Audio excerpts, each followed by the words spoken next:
The other day, I was driving to work in a vehicle, and a young man, working PH Pull and Bull, and he wanted to go into the gas station. I was in front of him, but I could not move. So when I moved up now, I looked to my left, and what he did is he stretched his arm outside of his vehicle and he did this, right? He triggered at me. Now, one might want to think, hey, I should get annoyed at that, right? So what I did is I followed him into the gas station and I sought to engage him in a conversation. In that vehicle was his mother, a young man below 25 years old. And I asked him, I said, had it been another individual in a car who may have had a firearm or a cutlass, and that person was short-tempered, what would have been your position this morning? He stood there and he remained silent. His mother was right and she told him he was wrong, right?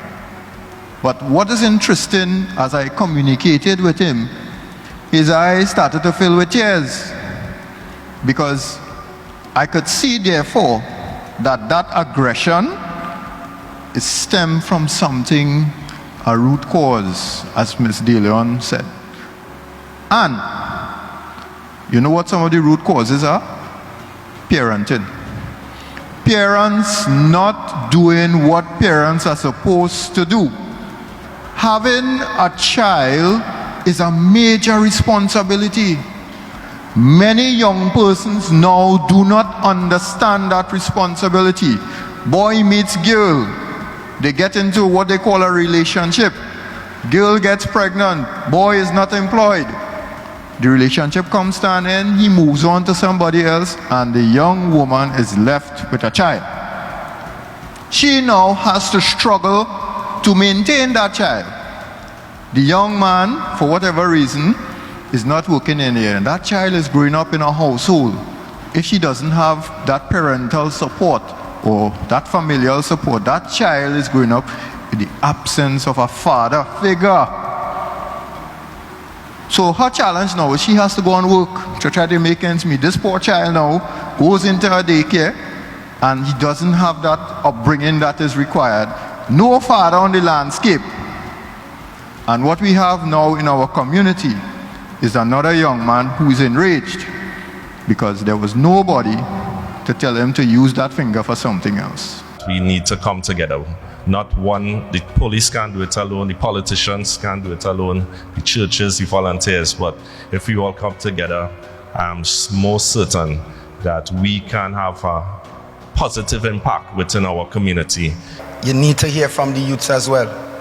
I don't want to even say I represent the youth, right? I too on the older end, so my thought process might still be different.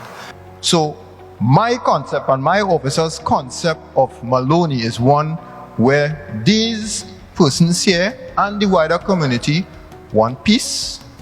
They want to be able to find some viable source of income for those persons who may not have that opportunity, right? Third point, they want security, which is our responsibility as the police officers managing Maloney. And so, it is with this in mind, we have brought this suite incorporating community-oriented policing, the GRACE project through Ms. Yolande De Leon, and the officers who work at the Maloney Police Station under Inspector Jagro and Sergeant Naris to bring this holistic approach to the Maloney district so that we can restore that peace that all of these persons inside here, including you and the other residents, deserve.